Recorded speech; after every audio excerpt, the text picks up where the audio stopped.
Good morning. Welcome to Ag Talking Raw, where I talk raw about agriculture and other things that are on my mind. Wedward is down there pooping. Isn't that amazing? He ate a whole banana, that poor kid. I mean, a banana. For God's sakes, you know, them bananas are big. And he's only a little guy. But anyways, so today we're going to talk about what's going on in the grain world. I see that corn price is right now at $3.67. Imagine that's pretty much a national average or whatever, but $3.67 is nothing really to get too excited about. Yeah, especially my first year back growing corn in 6 years. I grew corn in 2014. 15, I grew no corn. But in 2014, I grew corn and had all kinds of troubles with it due to deer and weather and just aggravation. Ooh, he's throwing something. Having kids at this age can be interesting. Anyway, so nothing too exciting at 367, and that is for, I can imagine that's December corn, November 2020, September 19th. No, that is for now. That is March. We don't have anything. What are we charting here? Well, we don't want to go that far out, but just say November corn. They're saying 5.5% increase over that. I don't know. They have the basis though, and I'm not sure what basis is here right now, but 367. Oh, I hope the basis comes up a bit. If we get like a 20 or 40 cent basis, then yeah, I'd like to see 40 cent basis. That'd be okay. $4.07 a bushel.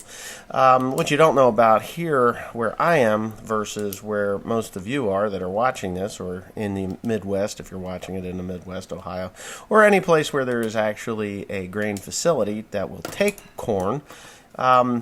It cost me an extraordinarily large amount of money to haul this corn to its destination. Now, unless I get a truck, or not a truck, but a trailer to pull behind my truck, I have to pay somewhere around 60 cents a bushel to haul this stuff to its destination. And that is going to be rather expensive.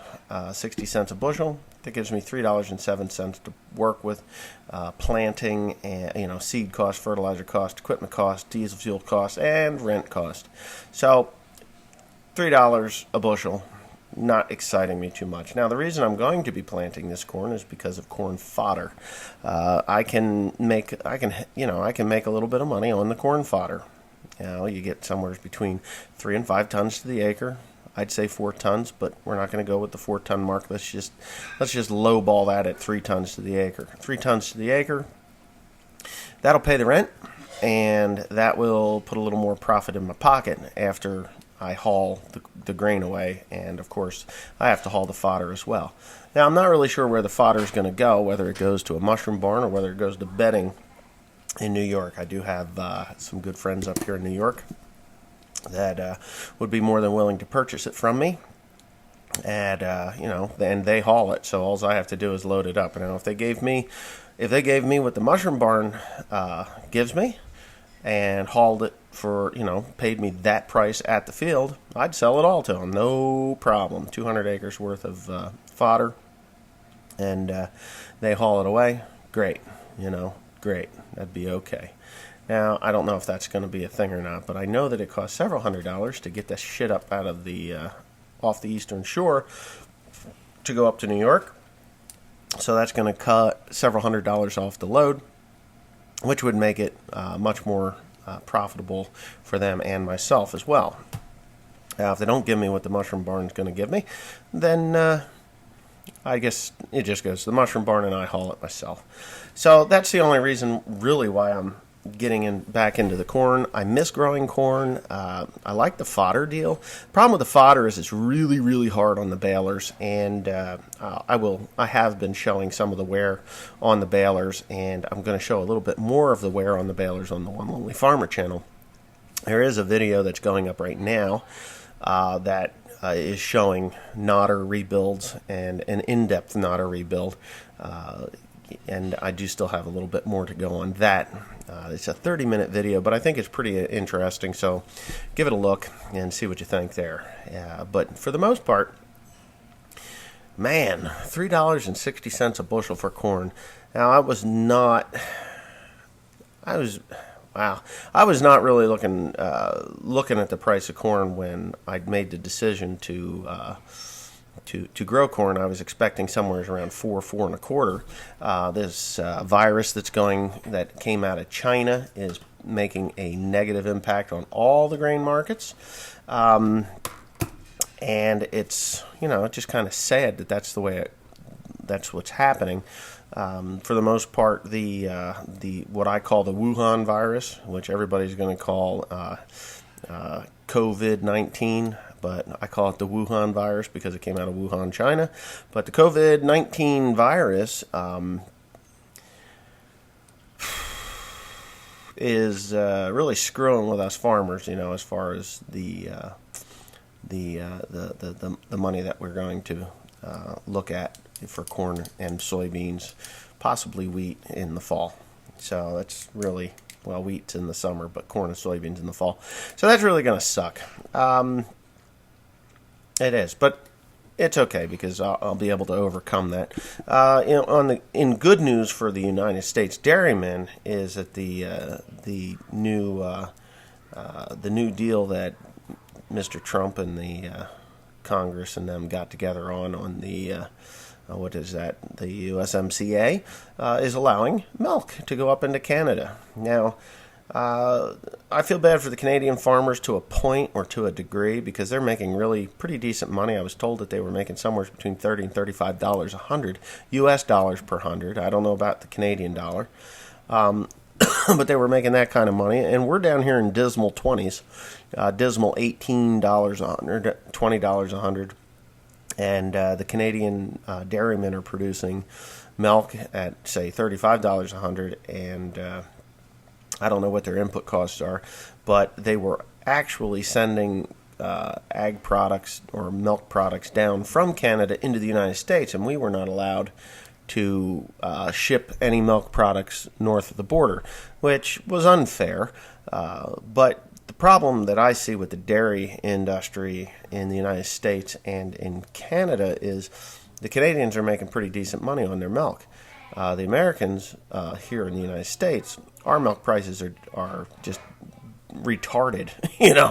I mean, the guy that's making the money is the middleman, and the middleman is getting fat at the trough, while the guy that's making the milk isn't getting fat at the trough, and all the small dairymen are going out of business as the larger dairymen pick up the slack, and that's they're picking up the slack. They're overproducing.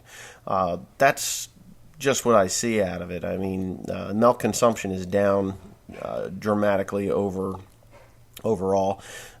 Cheese consumption's up, but it's not just cheese. Yogurt, cheese, any of the whey products that they use, ice cream and things like that. People are not going to stop eating those, but actually drinking whole milk or 2%, 1% low-fat milk, that consumption has gone down. Now, if you go to the television and you watch TV to any capacity, what you're going to see is Monster Energy, Red Bull, Coca-Cola, Pepsi-Cola, Mountain Dew, do the do. You get all these beautiful commercials that they spend millions of dollars on to advertise CO2 infused sugar water.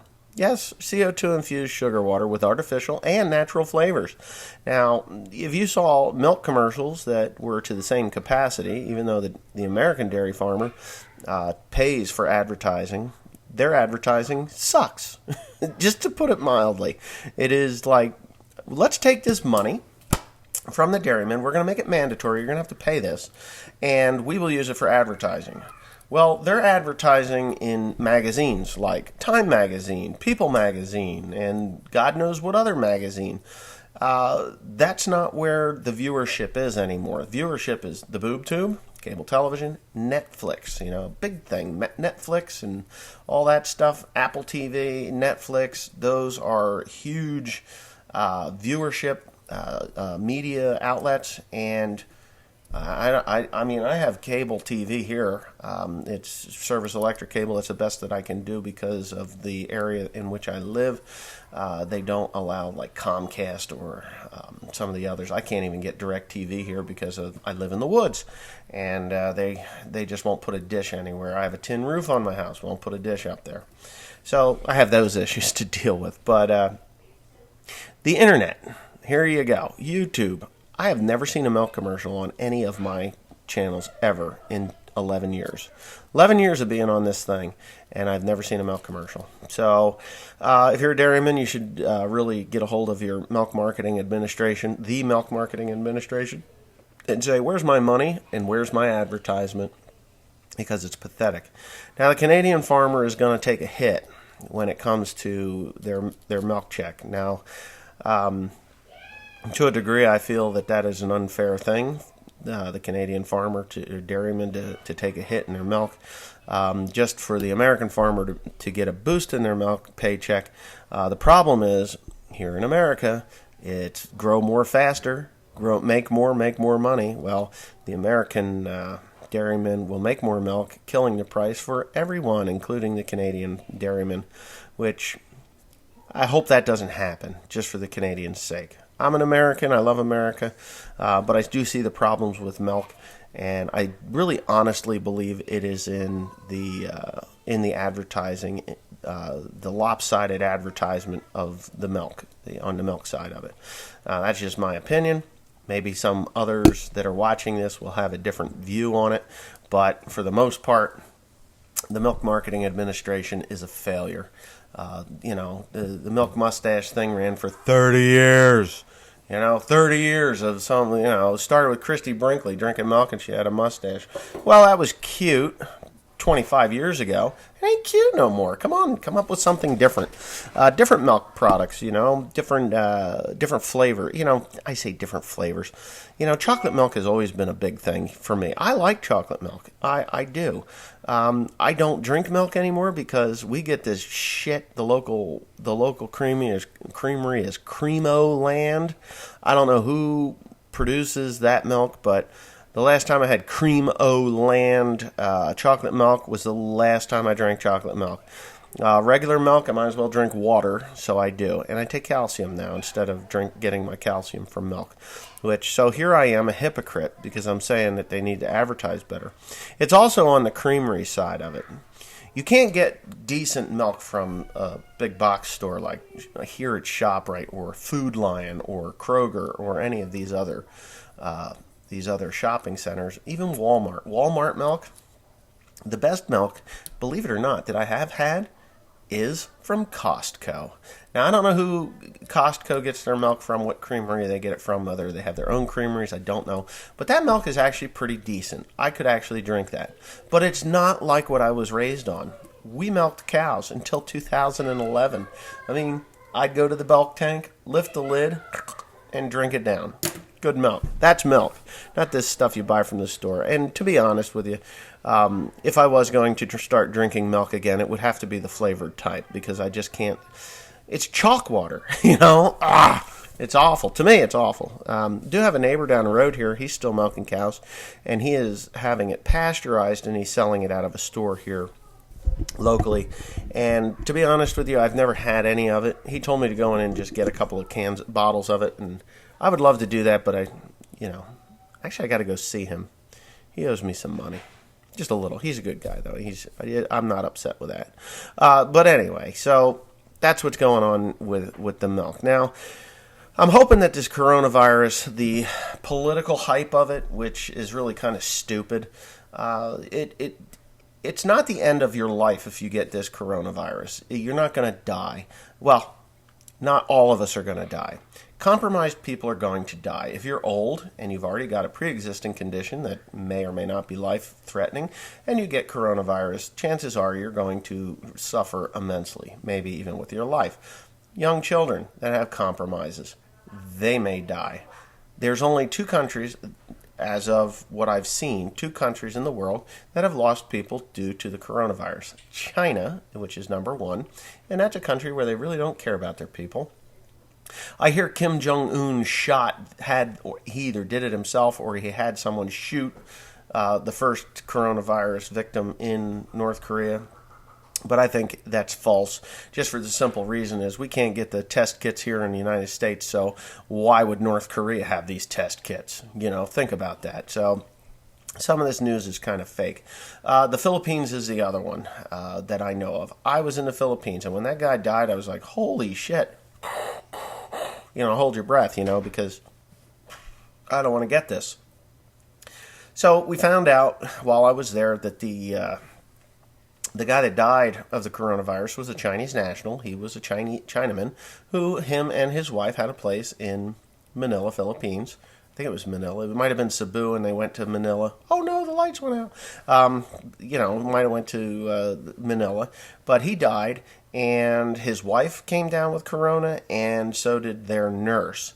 Now, they were put into quarantine. Now, there were some others that were under investigation or under observation in the Philippines, but nobody else has died that I know of. Now, in the United States, there have been, 45 cases of the Wuhan virus or the Covid-19 virus, and none of them have died. So, it's probably not fun to get this. I guarantee you'll never get it again. But, yeah, it's coming. They can't control it because from what I read and understood, that when you get infected with this corona, you carry it and spread it for like 15 days before you come down with the symptoms yourself. And that's when you go into the quarantine and then they get you under control. But you can come in contact with hundreds, if not thousands of people, spreading it to hundreds and if not thousands of people, and then it just perpetuates, and that's how these pandemics get going. Hoping for warm weather, because warm weather is supposed to kill this. A lot of people aren't saying that, but I was told that in the Philippines it really can't spread very easily because of the heat. It was cold when we were there. I mean, upper 70s, low 80s in the Philippines. That's pretty cold. But the heat's ramping up now. She's getting up into the mid to upper 80s, low 90s now. And that's just where that temperature is, which will kill off that virus, which is good. Now, hopefully, as summer progresses around the northern hemisphere of this world, and even along the equators and stuff, this virus can't survive, and things start to get back to normal. I am no scientist. This is just my opinion piece here. Please don't take this for factual. It's just what I read and what I understand. Now, I may be totally wrong, but I do know that if you buy a mask and put that on, that's not going to prevent you from getting coronavirus. The coronavirus can go in through your eyes, your nose, your mouth. I think it can go through, the nether regions there as well. Any place there's an entry point into your body, whether it's an exit hole or not, it's an entry point. That's where it can go. So if you have a mask and you want to wear your mask and you have coronavirus, that's good. I would thank you for that because that limits the spread of the coronavirus. But if you wipe your eyes and then put your hand on a rail, and I come along and I put my hand on that rail, it gets transferred to my hand, and then I got something in my eye, so I do this. Next thing I've got, it's spread to me. So the masks are okay. It is really to stop you from, because when you talk, you spit. I mean, if you've ever been in the sunlight, like watching somebody talk to somebody else, and you see in that sunlight, like the afternoon sun when it's like getting low on the horizon, and that those beams are kind of direct, and you can see the spit coming off of your face. So, yeah, that's really what the mask is to do. It's to catch your spit and keep it from spreading things to other people. When you're breathing, there are too many gaps around the edges of this, so if there is spit that's airborne, it will go around and you got coronavirus. So it's going to be hard and difficult to get this thing under control.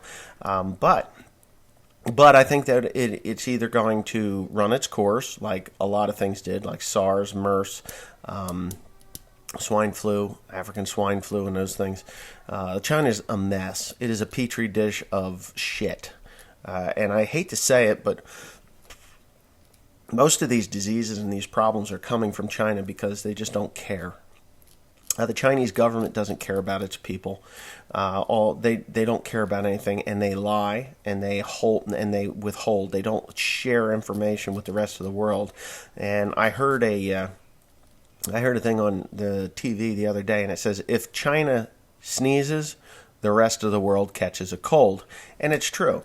SARS, MARS, African swine flu, all these other animal related diseases that are impacting the food over there, and that's impacting the grain that's going from here to there, or from anywhere in the world for that matter, to there, because their pigs are dying, their chickens are dying.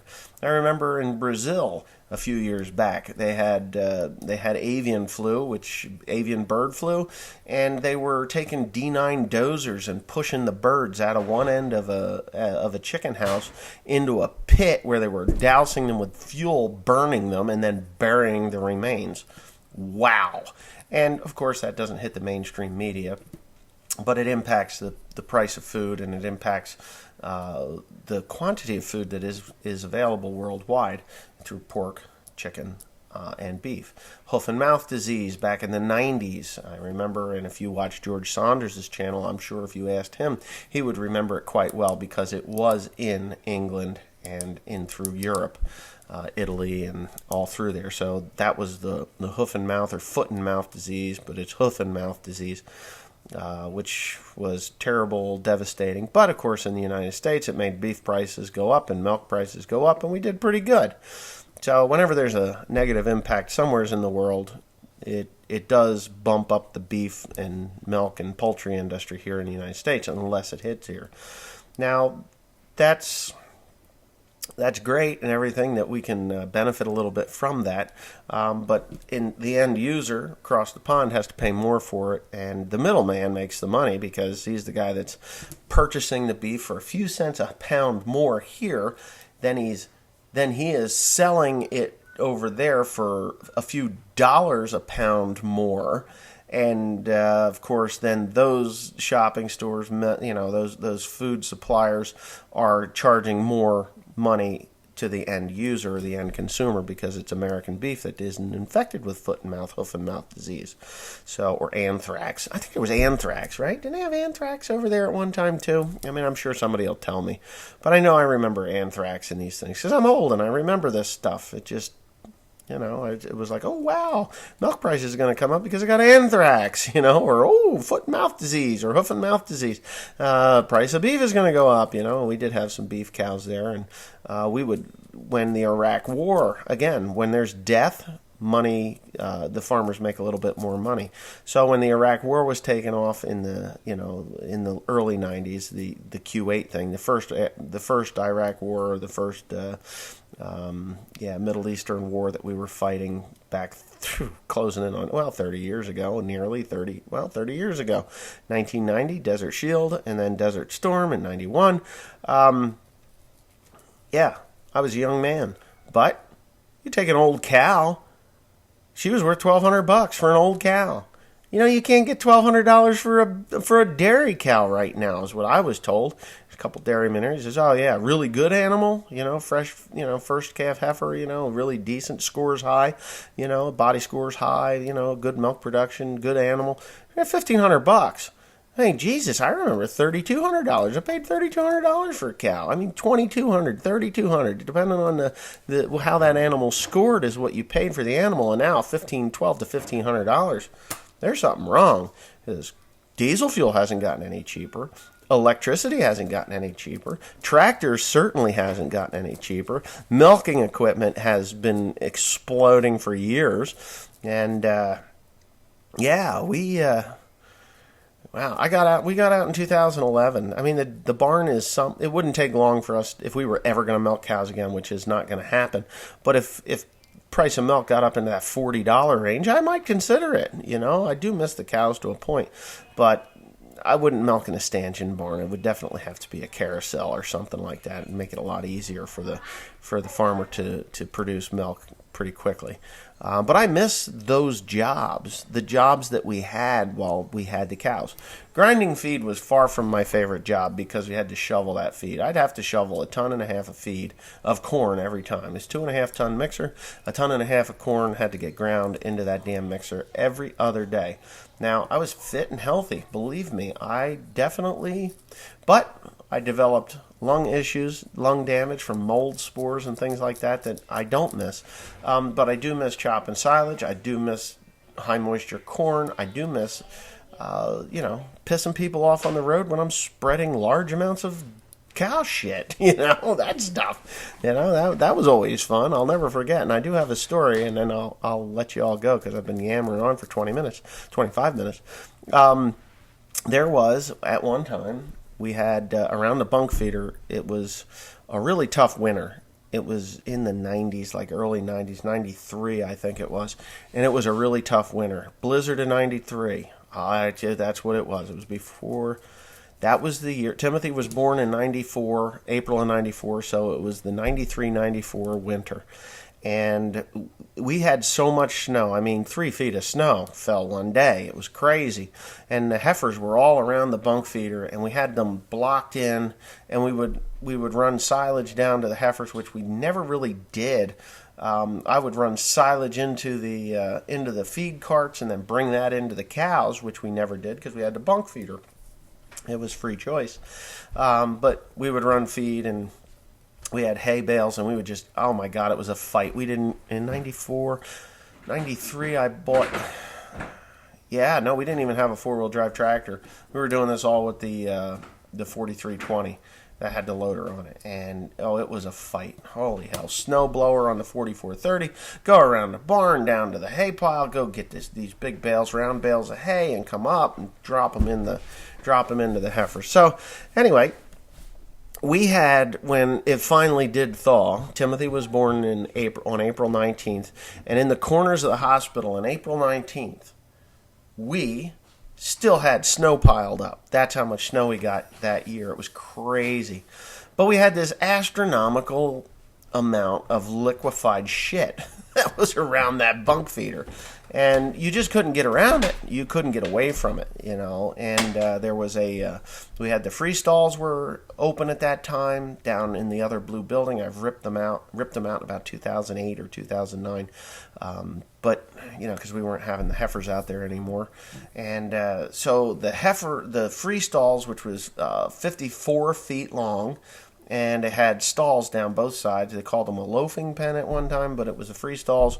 And it was basically just a place for the heifers to get out of the weather. And that was cow shit from one side of that thing to the other. So me and Dad, we're gonna spread this manure. And we got to do something with it. It's spring now, and it had to be cleaned up. It was just a mess. So we're in there, putting it in the manure spreader, running it in the bunk feeder, taking the 4320, dumping, you had the bucket on it. We dumped that in the manure spreader. Well, around the bunk feeder, it was really liquid. It was probably this deep. I'm saying 8 inches to a foot deep. We don't have a flush system, and there was no way, because of all the snow that we had, there was no way of getting that manure out of there until spring thaw, because it was frozen. They'd go in there, and it was just bloody cold. It was frozen manure at one point, and then, snow, 3 feet of snow, cows pounding it down. And I do remember when we did get it cleaned out, we had a scraper, and there was still ice as we were scraping it off the ice, because manure is a great insulator. So, anyway, we get the first load loaded up, and I overfilled the manure spreader. We put that thing right up to the top of there, and it's leaking out of this thing. And I took off down the road, down Spring Hill Road, and there wasn't really that much traffic on the road.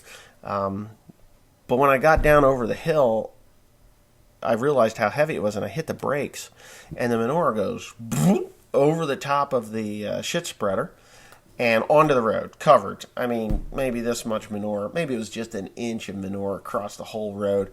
And I was like, well, whatever. I guess we have to. We'll scrape it off. So I go around, and I go into the field. I spread it, open the gate up, and it just half of it runs out that way, come back up. And we did this. we did this. We were doing this job. It took us all day to get this mess cleaned up, if not 2 days. I don't remember because it's been like almost 30 years ago. But anyway, 25 years ago, 26 years ago. We saw a white pickup truck go down the road pretty fast. I know who it was. Patinella was his last name. So he goes down the road, and he's booking. I mean, booking it down the road. That's it. No big deal. Go down the road. Same thing again a couple more times. Shit's going over the top of this thing. But we lived on a backcountry road. People that lived there were used to it. There was no parks. There was nothing. It was just a few houses down there. So anyway, a couple 3 hours, 4 hours later goes by. There's, the shit's still down there. I'm not really too worried about it. I learned not to fill it all the way up and to slow down before you got to the hill, because in my youth I was 22, 23 years old. 21, 22 years old. So anyway, I pull in there, and it's a nice day at this point. The sun's a shining. And with that, this white pickup comes whipping in the driveway. Comes in there, gets out of the truck, flipping out. What the hell? And his white truck looks like a Dalmatian. I mean, it is speckled from front to back, on the roof, everything. Cow shit. Well, he came up the road. Well, he had went down the road. 2 or 3 or 4 hours later, he hit the shit the first time. Then, 4 or 5 hours later, he comes back up the road, forgot about the shit, hits the shit again. He hit it so hard, it went forward and over it was a lot of shit on the road. It was pretty crazy. Anyways, he's flipping out, and he's cussing and swearing, who the hell's going to wash this thing off? And listen, I'm sorry. If you want the garden hoses there, I'll help you wash it off. No, he says, I should just be mad. After he got calmed down, I should just be mad at myself because this ain't the first time I hit that shit. So when he went down, he hit the shit. His daughter lived down the road, and he had left. She was babysitting the kids, I guess, or watching the kids. Picked up the kids. His daughter went to work or whatever she did, and he went down to the car wash in Milford. All right, so he left down the back road into Frenchtown, through Frenchtown, up to between Milford and Frenchtown at Stems. There's a car wash, and he washed the truck off. Brings it back home. It's a nice brand new white truck, and brings it back home. Finishes babysitting the kids or whatever he was doing, and his daughter comes home and then he leaves. Forgets about the shit. Comes up the road 90 miles an hour like he went down, hits the shit again, and does it all over again. So he was upset because of this pile of shit. But it is what it is. So I guess that's the end of my story. I hope you enjoyed it. And, thanks for watching, and see you on the flip side.